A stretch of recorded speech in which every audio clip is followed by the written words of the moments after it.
première chose, lorsqu'un ouragan arrive, il faut garder son sang-froid, rester calme, rien ne va nous arriver si on suit les instructions.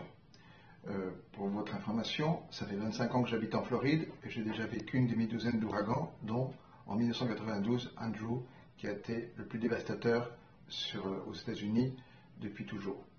Donc voilà, la première chose et le premier conseil que je vous donne est de ne pas sous-estimer le danger. Lorsque nous sommes premiers arrivants, nous arrivons ici, nous n'avons pas d'idée de ce que c'est qu'un ouragan, seulement à travers la télévision ou les informations. Un ouragan est très dangereux, très très dangereux. Donc s'il vous plaît, ne pas sous-estimer et suivre les instructions des autorités.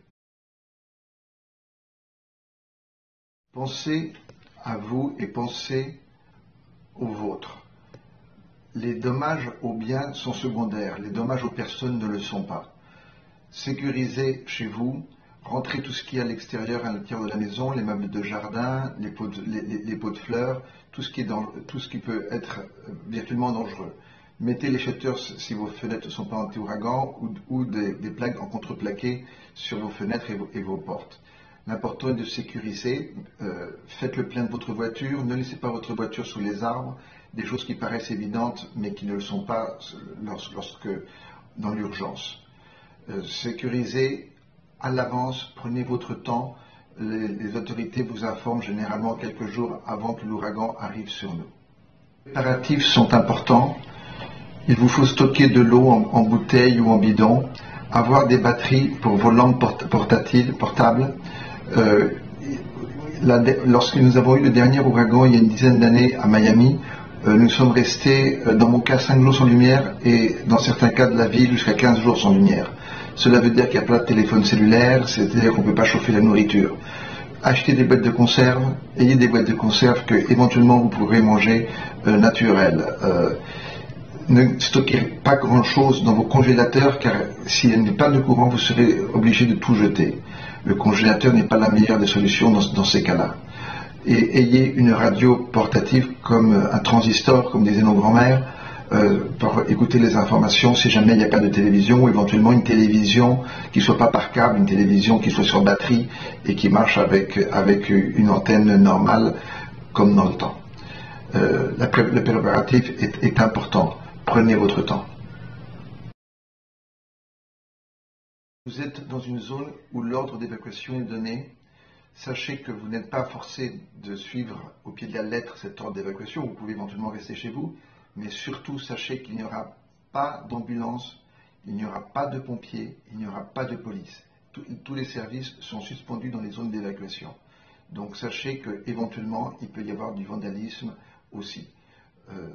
Un conseil, si vous êtes en zone d'évacuation, évacuez. Si l'ouragan est très puissant, pensez éventuellement à avoir un plan d'évacuation. Si vous êtes sur l'une des côtes de la Floride, pensez d'aller sur l'autre côte qui ne serait pas en Storm Alert ou en Storm Watch ou en Hurricane Alert ou Hurricane Watch. Vous pouvez aussi penser, le centre de la Floride, c'est pas une mauvaise opportunité. Gainesville, Orlando, il y a beaucoup d'hôtels pour passer quelques jours le temps que l'ouragan soit passé, que les premiers dommages soient résolus par les autorités, que l'électricité revienne le cas échéant. Sachez que l'ouragan, lorsqu'il atterrit, lorsqu'il arrive sur Terre, perd très rapidement de sa puissance et se transforme en orage tropical, redevient un orage tropical. Cependant, l'orage tropical a toujours beaucoup de pluie et beaucoup de vent, mais beaucoup moins que l'ouragan. Évitez de sortir lorsque les vents commencent à souffler. Sachez que les vents de l'ouragan peuvent monter jusqu'à 240 km/h, voire éventuellement plus, et c'est la vitesse de décollage d'un gros porteur. Donc tout devient dangereux. Même lorsqu'on a une tropical storm, un orage tropical, les vents soufflent de 70 à 100 km/h et peuvent monter à 120, 130, 140, etc. Pensez que tout devient une arme, un missile. Une tuile est un missile. Une noix de coco est un missile. Une poubelle est un missile. Les panneaux de signalisation, tout ce qui peut voler peut vous faire du mal. Et nous vous conseillons de rester chez vous. Et aux plus jeunes, surtout, n'allez pas surfer sur la plage. On sait que c'est très tentant, on en voit souvent faire ça, et c'est vraiment très dangereux. Donc, évitez de sortir dès que les vents commencent à souffler fort. En conclusion, ne sous-estimez pas le danger de l'ouragan.